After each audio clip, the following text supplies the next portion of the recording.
What's going on, everybody? Doug here, one of the host, producers, and creators of the Genre of Your Life podcast, here with another review roundup episode for you all this week. Oh man, you're probably sick and tired of me, all these review episodes, but hope you don't mind. Got a lot more to cover. I'm still working through my backlog of South by Southwest coverage. I know, listen, with working full time in office 5 days a week with long commute and just a lot going on in my personal life. Listen, I got a lot to still go through for South by coverage, but I'm staying on top of it for the most part, I would say.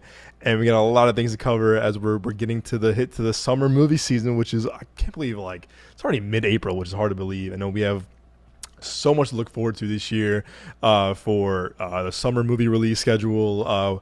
We tend to do an episode here on the podcast, like kind of like our most anticipated summer movies before. I think we do it like around end of April, early May, and I love doing that because it's kind of like that really kind of like get hyped for summer movie preview season, preview for the summer movie season, and we do it every year. So hopefully, for all our schedules align finally.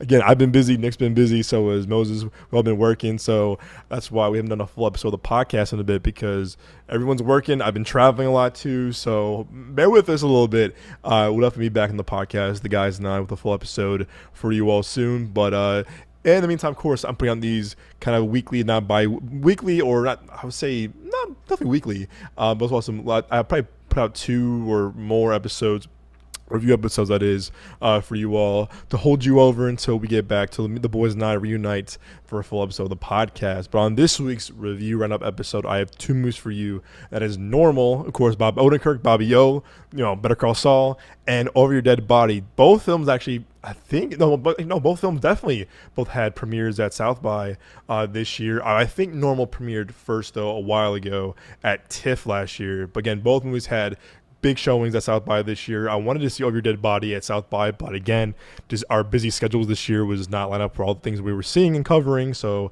but I got to get to go to a cool screening of it last night. So I'm looking forward to reviewing both these movies for you all on this week's episode. But of course, you can find this podcast on your favorite podcast platform, whether it's Spotify, Apple, Amazon, YouTube Music, get on your favorite podcast platform of choice. You can also find our full video show on our YouTube page, youtube.com/Midway Avenue Productions. When you're on Spotify, Apple, Amazon, YouTube, doesn't matter. Don't be a stranger. Don't be lurking. Don't be shy. Your feedback means the world to us. Let us know what you're thinking in the comments and review section below. Please, again, negative, neutral, positive. We do want to hear from you guys. Your feedback and support really is the backbone of this show and this kind of community, and kind of the show, the brand we've been building here. Of course, here at Genre of Your Life, and of course, Midway Avenue Productions. So again, your feedback, let's hear it. We are no strangers to controversy, no strangers to feedback, criticism, anything. Shares with your fellow movie friends, family, friends, shrink, therapists, whatever. Literally, again, we have our YouTube community for a reason, of course, and also we have our podcast feed as well. So again, leave us a review, leave us a rating, and I think we're at 987 on YouTube, which is really cool, guys. 13 away from 1,000. It's huge for us, of course. Huge for the guys and I for monetization, more opportunities for festivals and screenings, and more critic coverage. And of course, we also have our ongoing goal on Apple Podcasts, 200 Apple Podcast ratings, because again, Apple Podcasts is definitely the heart and soul of entertainment podcasting now. I'm not saying journalism, but entertainment podcasting too, because a lot of people a lot of people who are the decision makers, of course, look at Apple Podcast analytics for if we are eligible enough for different events and festivals and coverage, stuff like that. So again, your feedback seriously really does help us out a lot. So thank you all for the ongoing support. Alrighty, folks, let's get into this review episode, shall we? So, of course, as always, in order, reviews movies, how I saw them. Again, I saw Normal at the 35 millimeter screening for it at South by at the Paramount Theater, 1,200 people. And it was funny. Usually, both these movies, you probably know this now. If you're new to the podcast, when I do these review episodes, excuse me, most of the time, I review 2 wildly different, super different movies on the podcast. Again, we got a horror movie to a comedy, or a family drama to a romance, whatever, action, whatever, superhero. But that's kind of like how the theme of these review episodes go, like just 2 very different movies. But for the first time in probably, I want to say, a while, both these movies are action comedies. So they are right in the same wheelhouse and the kind of same area of filmmaking. So it's going to be a fun one to review, double feature for sure.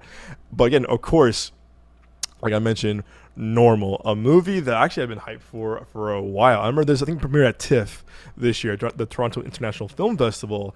And again, this is bringing Bob Odenkirk now on his kind of action movie star, kind of like, like train right now with this, the Nobody movies. And I love the first Nobody. I think it was my second favorite movie of 2021. Absolutely love that movie so much.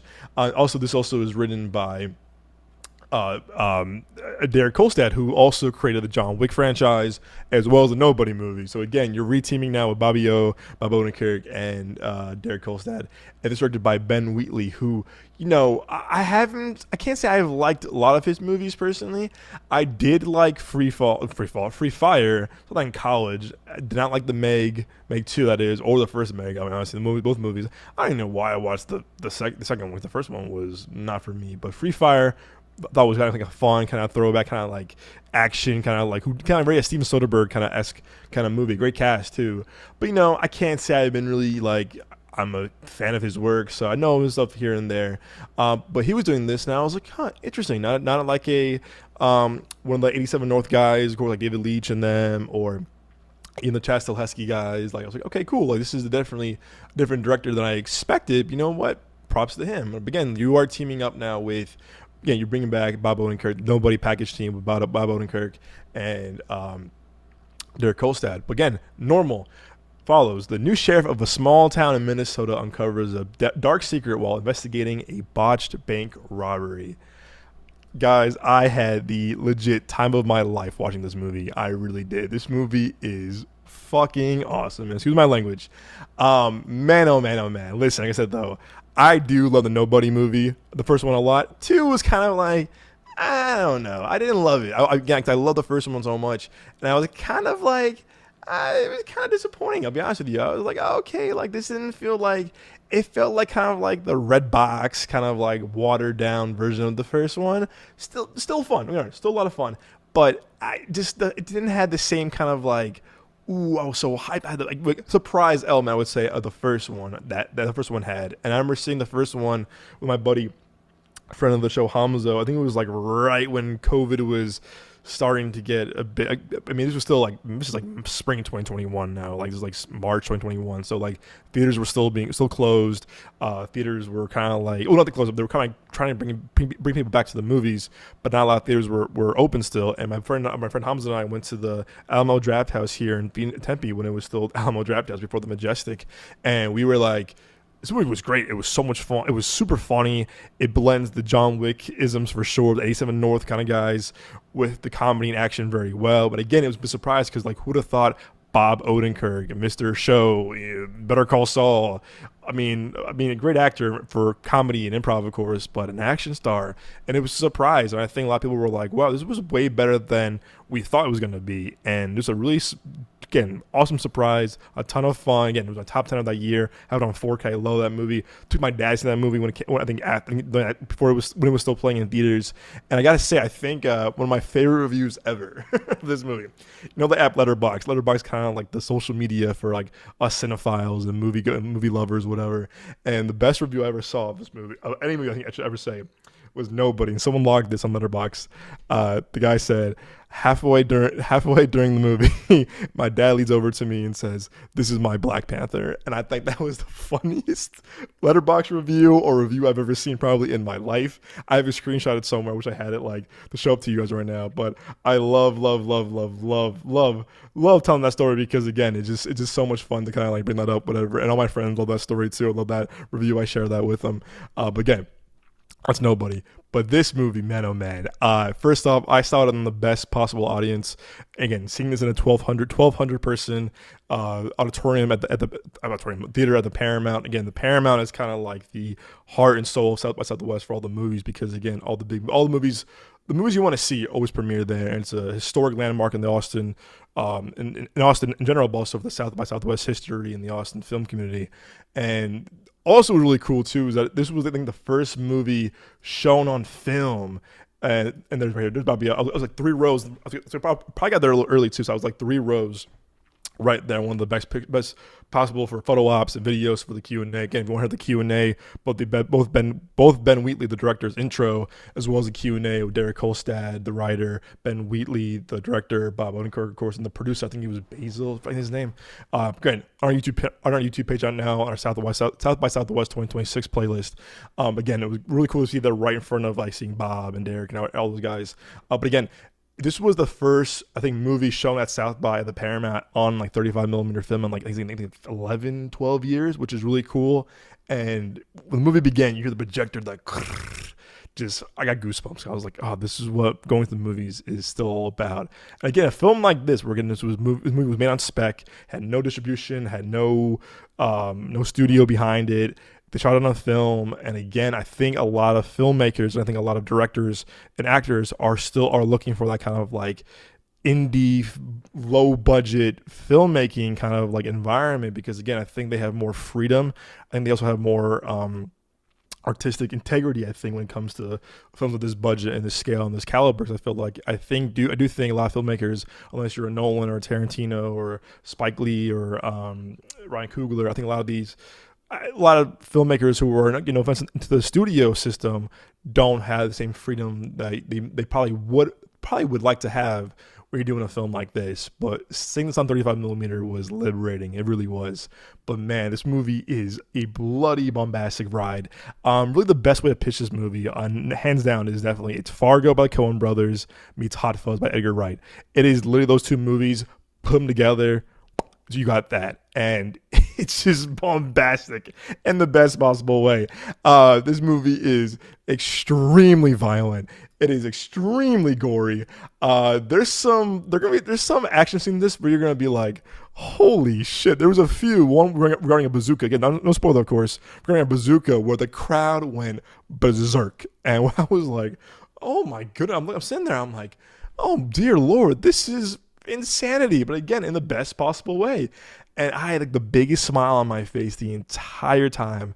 And I'm like, I just love seeing Bob Odenkirk in this kind of like, this, again, not exactly underdog, but like the guy that like the least expected action hero is now Bob Odenkirk, and I'm for it. I'll watch him do any kind of action movies, whether it's Another Nobody, a film like Normal, whatever. Like sign me up. He's a guy. I think he definitely has found his kind of like second coming as an actor, away from the comedy, away from the drama with, Breaking Bad, of course, Better Call Saul.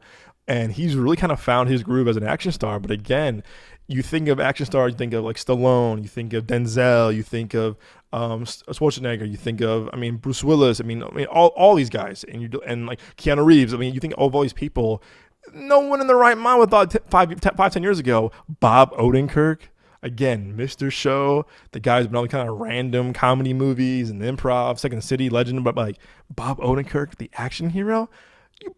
10 years ago, people were like, you're insane. But look at us now, and it's working. It really does. And I think that's what I do like when I see actors who are so, I'm not gonna say stereotype, but like actors who are just very like used to doing comedy, used to doing horror, used to doing drama, whatever, and they kind of like surprise us with doing a whole different shift of who they are as an actor into a different genre. And when it's done right, it really works. And I think Bob Odenkirk is definitely made for the action movie genre, and definitely action coms. I feel like in this movie is really funny. Again, there's some things where the violence is really funny, but again, because he knows how to, I think him and Derek Kolstad know how to frame the comedy and action, kind of like mix it really well together. He's the right guy to do this. Also, he also co-wrote the script and story with Derek Kolstad. So it's like you got a guy who knows comedy very well, guy knows action really well, Derek Kolstad. Also got action with Ben Wheatley. So it's like you have this kind of perfect mix of filmmaking and acting team that like knows how to balance these genres masterfully well. And this movie just works.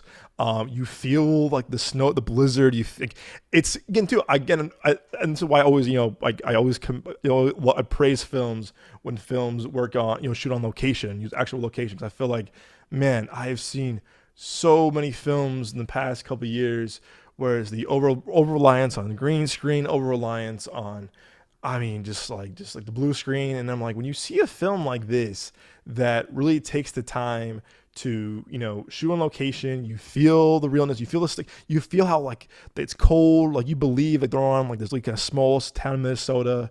But I think it was like filmed in like I want to say like Winnipeg or somewhere in Canada. But again, it's a small film like that, like this, is definitely utilizing its resources, also utilizing its location very well to make it feel more believable, make it feel more real. And again, I think that's where I think filmmaking is going back to now. Like, hey, let's shoot on location, practical sets being built, practical effects, all this kind of stuff. Because again, I think people were so burned out with the CGI slop fest for all this time. We're like, oh, CGI this, blue screen that. I mean, it was getting laughably bad to a point of like, this is a joke. Like, this is like, and I feel bad for a lot of VFX artists and visual effects artists, CGI artists who are worked to the bone, who are overworked, underpaid. And I don't blame that on them, but I just feel like so many films and movies were just like CGI this, VFX. But when the film takes the time to really kind of like utilize its sort of environment, whether it's a small town or an actual set, I think a lot more audience, including myself, just feel more invested to the story and to the characters and the movie itself. And I think this year I've seen, I mean, it's only April, and I've seen some amazing films this year already that I'm like, wow, that they utilized actual real environments, not a soundstage, or the mix of practical using a very fair combination of visual effects and practical effects. Again, Project Hail Mary did it very well. Where, hey, we're going to use puppeteer, we're going to build sets, and then use VFX when we can. But it wasn't relying on, again, Nolan does it with Tenet, Interstellar. If I do it again with Odyssey, it's like, man, like I think we're seeing this kind of again renaissance of filmmakers and movies going back to the quote unquote old school way of filmmaking, where make it feel believable, make it feel real. And this movie definitely achieves that in many different forms. But again, having the film shot in a snowy town, real snow, it just makes it feel like the claustrophobia of it is there too. But again, not spoiler, but like this is how bombastic and the survival of this movie, of these characters, what these people have to go through. You're like, okay, now I feel just more invested. I feel more on edge. There's times in this movie where I was like on the legit edge of my seat, where I was like, holy shit, what's going to happen? Will we get out of this? Or will they get out of this? It's like, what's going to happen here? I just felt so like just captivated by this. And again, modestly budget movies that really are made on spec, are made independently, that are looking for distribution, I think definitely has a good kind of way to kind of like, hey, we're going to sell this movie on Bob Odenkirk with this, da da da da. But again, you'll definitely see the Fargo, you'll definitely see the Hot Fuzz similarities in this for sure. And the supporting cast in this is great. I mean, the supporting cast obviously from the Fonz, Henry Winkler, Lena Headey.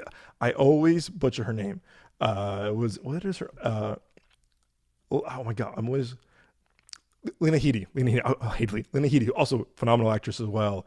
Really though, this movie, it's definitely, like I said, the whole time I'm like, okay, Fargo, Hot Fuzz, Fargo, Hot Fuzz. You see it through and through. You're like, yeah, and there's definitely some John Wick isms in this for sure, some Nobody isms in this for sure too. But really though, I just was really kind of just like surprised how much I love this movie, because I'm like, man, like, then like again, I just love Nobody a lot, and I was like, it was hard again. I didn't with Nobody 2, I was kind of like, I don't know anymore, da da da. But this movie was like, okay, yeah, Bob Odenkirk knows what he's doing. So Derek Kolstad had these guys do more movies together. This movie's so bloody fun. Honestly, an hour and a half too, it goes by super, super, super quick. With that said, though, is it going to change the action genre? Is it going to kind of like reinvent the wheel? No, it's not. And I'll be very honest about that. But if you want to see a bloody, funny, kind of old school action flick, see this movie. See it with a crowd. See it in the theaters, please, please, please, please. If you can see it on 35 millimeter, I don't know how many places are showing it. I can't even find it in here. I mean, I think it was playing at the Phoenix Film Festival last week, but I don't know if it was playing in 35 millimeter. But if you have the privilege or opportunity to see it on 35 millimeter, do it, because again, the film grain added so much to it. They just again, the snow added so much to it. It was like, man, I would have loved seeing films like The Thing, or early John Carpenter movies, or even Stanley Kubrick, even The Shining on films. I felt like watching a film that shot on film, 35 millimeter film, with the snow and the location, just really kind of like just makes you fall in love with movies again, all over again, the way I did when I was a kid. And I'm like, oh man, I hope more places definitely promote 35 millimeter film or 70 millimeter film or VistaVision, whatever. Because I think now, thanks to like Sinners, thanks to all Nolan's movies, One Battle and so on and so forth. I think people are now flocking to premium or even old school formats because again, it's like that experience you want in this movie. And for me, again, having the best experience possible at South by Southwest, at the Paramount, 1,200 person auditorium on 35 millimeter film really added a lot. It was funny too. Halfway through the movie, the film went out, and you saw like old school, like 3, 2, 1, or whatever, and the film went dark, and the whole audience was like, oh, but came back right away. And then on the Q&A, Bob Odenkirk says it. He goes, "How cool was that? The film went out. You saw the old projection 3, 2, 1. That was awesome." He embraced it, and I was like, "Oh, that's so cool." But man, I had a great time with this movie. Really though, I think I probably loved it just as much as I love Nobody. Can't wait to see it again. I'm taking my dad to see this movie for sure. But really though, it's like old school action flicks that I know I grew up on too. But again, it's fucking funny. It really is funny, and it's a bloody time in the movies. And this is a lot I love when the movies stuff like this where I'm like, oh man, like it just again. Also, I'm a sucker for action comedy, as you probably could tell from my review. But love this movie. I'm giving this movie a solid. This probably would be about nines of the year, 9 out of 10. I just love this movie. I love seeing Bob Odenkirk kick all kinds of ass. There are some scenes where I was kind of squeamish. I was like, no, no, no, no, no. And again, I was using practical effects for all like kind of like the gore and the like the blood and all kind of stuff. But again, I'm a sucker for that kind of stuff too. But really though, this movie was a ton of fun, and I'm really glad South by Southwest had this. That's one of its movies. It was well worth me waiting in line 2 hours for this movie too. Go see Normal. It's a great bloody time. And if you just love Bob Odenkirk too, support him. It's great. And Derek Kolstad, who I like as a writer, like I said, I would love to see them do more stuff together and see what they do next. Because this movie is a ton of fun. Love this movie. Moving on to another action bloody comedy, and that is Over Your Dead Body, which is a remake of another film. I think it's a Norwegian film. What is the Over Dead Body original movie? I think it was called. Oh, it was a Japanese movie too. No, hold up. Remake. Over Dead Body remake of The Trip, which I think the guy who did The Trip made directed a movie called A Violent Night with David Harbour as Sanda, kind of like being a kind of very John Wick nobody-esque kind of character. Also produced by David Leitch, who produced the movie too. But Every Dead Body. This one again, I remember it was playing at South by. I was intrigued by the premise. Also, I'm a big Jason Segel fan. I'm a big fan of Samara Weaving, and Guillermo Tacone, who did this movie, is one of the Lonely Island guys. And man, listen, Hot Rod, I love. Popstar, I love. MacGruber's super funny. I'm a massive Lonely Island fan, but man, do I love Popstar and Hot Rod, two of my all-time favorite comedies of all time. No doubt about it. I think Popstar is severely underrated. It came out and no one saw it. Broke my heart. I mean, my friends and I saw this movie like 3 times in theaters when it came out. I was a senior in high school, right before I graduated high school too. And Hot Rod, my friends and I, we definitely quote that movie to each other like in probably a little unhealthy the amount of times we quote Hot Rod to each other. And we were quoting Popstar a lot too when we came out. But big Guillermo Tacone fan, Lonely Island fan. Boss again. Massive fan of Samara Weaving, Jason Segel. But Over Your Dead Body, okay, here we go. When a miserable couple, Dan and Lisa, retreat to a remote cabin for a romantic reset, each arrives with a secret plan to kill the other. However, their carefully plotted traps and counterplots quickly unravel when strangers crash the weekend with plans of their own. As the toxic getaway spirals into chaotic carnage, Dan and Lisa must soon figure out if they want to save their marriage or survive it. Boom, boom, boom. But like I said, though, this movie was playing at your South by, and a lot of my colleagues, word of mouth, like a lot of people we met too, were like, "Oh, this movie's great. It's so funny. It's bloody. It's action packed." And I was like, "I want to see this." But again, schedule wise, it just was not gonna work. And I was like, "I want to see this." And even after the festival too, I was talking to people online, like, what was your favorite movie at South by? Oh, Over Your Dead Body, Over Your Dead Body, Over Your Dead Body. And I think it won an award too. I want to say it won. Yeah, it won the audience award, which is a huge award at South by, headliners category. And I'm definitely bummed I missed it. But again, there was a screening for it last night. For the Regal, if you were a Regal Limited member or AMC A-List member, they had a screening for it last night. And it was me and like maybe four other people, this is another bloody great time of the movies. Again, you're going to get two reviews out of me, two good positive reviews out of me tonight with this review roundup episode. Man, I'll say this much: this movie is the perfectly twisted, bonkers movie for date night. I said it. But with that said, too, this movie will make you want to reevaluate your relationship with your partner, with your husband, with your wife, boyfriend, girlfriend, whatever. Yeah, it's gonna be like, well, does my partner, husband, wife, spouse, want to kill me, or how are we doing right now? How is it between us? And yeah, so be prepared for that conversation of like, definitely a odd conversation starter after seeing this movie for sure. Don't get me wrong, but it is actually again in a very weird, twisted way. It is a great date night movie to go see it with your partner or spouse. Kind of like what Normal did. Yorma Tacone, I think, even all guys, Yorma, Kiva, and Andy, and Kiva just did the action comedy, the Naked Gun remake, reboot remake that I also love too. And I think I love when comedy directors can do action and comedy very well. I think action and comedy go really well together. And also horror, too, obviously. Jordan Peele in horror, Don Krasinski in horror, Zach Krager in horror. I do think comedy directors and comedians know how to tap into something very special when it comes to action and the horror genre, those two especially. And what I think Yorma does really well in this movie, he definitely masterfully balances the comedy action this very well. Because I was laughing out loud a lot in this, and I was like, because I didn't want to see in the trailer. I saw like a few clips here and there, and I was like, oh, this looks dark and twisted. But people are like, oh, it's so funny, it's so funny. And I was like, really? And I was like, this looks more like a serious, dark kind of twisted movie, and it is. But again, there's some things about me like laughing out loud. Probably at times where I was probably laughing a little too loud, where I was like, should I even be laughing at this? But it just made me, chuckle out loud multiple times. Samara Weaving and Jason Segel in this are great together. They have great chemistry, despite them hating each other. That most of the movie, you're like, man, you guys hate each other, but you got some good chemistry. I can't deny that.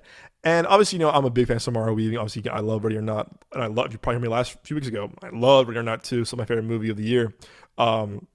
So far as of now.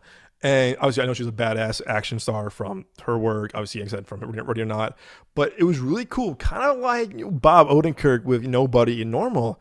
I didn't expect Jason Segel to be in this kind of like action movie. I'm like, again, he's like the same kind of badass as like a Nobody or a John Wick or Bob Odenkirk or Normal. But he's got some action chops to him. And I was like, yo, good for Jason Segel. I love seeing, obviously, comedic directors, but also comedic comedy actors. Again, I know. Again, I grew up with Jason Segel from all like the Abbotown movies, Forgetting Sarah Marshall. I mean, you name it, Freaks and Geeks. Now Shrinking. I mean, Muppets even too. It's like he's always been kind of the tall, funny guy, kind of like the hopeless romantic, kind of goofy, like the tall, goofy guy. But in this, he's really showing a different side of him as an action star. I was like, hey, I wouldn't mind seeing more action movies with Jason Segel. I'm like, dude, he's got some action chops to this. And I do think the pairing of him and Samara Weaving was chef's kiss perfect. But the supporting cast in this, really though, oh man, oh man, oh man. Timothy Olyphant, who I grew up watching him and stuff too. Really, he has some of this. It's Timothy Olyphant, Juliette Lewis, and I'm butchering on the other guy's name too, who was really funny. What is his name right here? Oh my gosh, Keith Jardine, Jardine. I have not seen him in anything before seeing this. Man, he damn near kind of stole the show for me because he's really funny in this. But the supporting cast, Juliette Lewis, obviously, from her comedic work as well. Timothy Olyphant is great, and Keith Jardine, also really funny too. And supporting cast really enhances this movie a lot too. Where I'm like, hey, obviously you might know Timothy Olyphant and Juliette Lewis, and it just the sick, twisty characters they play too adds a lot. But I think they were a good pairing also for Yorma's kind of style of comedy and the kind of like the absurdness of it all too. The movie is very absurd, don't get me wrong, but there were some things where I was kind of like, There were some few scenes where I was like laughing out loud, like, oh, these guys are stealing the show for me. But also, they also you definitely feel. I mean, Timmy Elephant, I've seen him in things where I'm kind of like, oof, like I don't know, like I'm laughing at, but I'm kind of scared of you. And Juliette Lewis, obviously from Natural Born Killers as well, also plays roles where it is also very scary and very like, oh, I don't know. You're funny, but also you're kind of scaring the shit out of me. And Keith Jardine guy, he definitely at times where I was like, you're cracking me up, but also I'm also terrified of you as well. So them casted this was awesome. I think they enhanced both Samara Weaving and Jason Segel's characters a lot in their performances, but likewise from Samara and Jason Segel to these guys, I'm like, definitely just bounces it out very well and led by Yorma's, I think, really kind of masterful direction for comedy action. This movie is really bloody and very, I was like, grisly is the right word, grisly, gruesome. Again, the times where I was like looking away, I'm like, listen, I love like violent movies and action movies, but there was things where I was like, ew, like finger or like body parts falling off, and I was like, oh no. It was a scene with like a lawnmower, I'll say that much, and I was like, oh no, like so I kind of I'm kind of like, ooh, do but man, this movie is it's a wild ride, but again, another hour 45 minute movie. It's super funny, goes right to the point, it knows what it is. And again, I think this has been a really good year for action movies, action comedies, and I do think, because I think comedy is still in this weird limbo spot of like, I want to see more I want to see more comedies back in theaters, but I think we're seeing comedies kind of disguise themselves as action comedies because I think more of them are getting made now. Because of that reason, when you see Naked Gun, you see a Normal, you see a movie like this, a Nobody. I'm trying to think what else came out action comedy wise. Like, oh, that was funny. Jump Street years ago, but as a recent though, like I think we're seeing more action comedies because that's how comedies get made nowadays, by kind of like blending the action and comedy genre together. But again, also too, it's a simple premise. It's okay, it's like, okay, this happens, and then the weekend goes off the rails even more than you expected. And again, does it change the comedy or action genre or the action comedy genre? No, not at all. But man, it is damn entertaining. And if you can entertain me for an hour and a half, 2 hours, whatever, with these genres, you got me. You got me. And I'm definitely bummed that I missed this one at South by this year. I think this movie would have been a ton of fun to watch this with the 1,200 person crowd at the Alamo, the Paramount Theater, or even seeing it with any kind of crowd at South by Southwest. I'm really bummed I didn't see this, but man, I'm glad I did. The movie is so much fun. Like I said, if I had knock it for anything, like I said, yeah, it doesn't change any of the genre. Okay, original. I'll say that much. And I think there was a few things too. I think the audio was a bit, some of the audio mixing where it was like, it was really loud and dialogue was kind of like not mixed well. But again, it's more of a nitpick as my nerdy filmmaker brain. But man, I was like, I love, if you can get me laughing out loud multiple times in a movie, you got me already there. And the four other people that were there too were also laughing out loud too. I know this is a very smaller movie, and also good. I love seeing, again, this 87 North. This is Kelly McCormick, David Leitch, who've done stuff like Bullet Train, The Fall Guy, John Wick, Atomic Blonde, Deadpool 2. Like, these guys know how to do action comedy very well. I think them as producers definitely kind of leveraged and definitely kind of shepherded this movie into the right direction as well.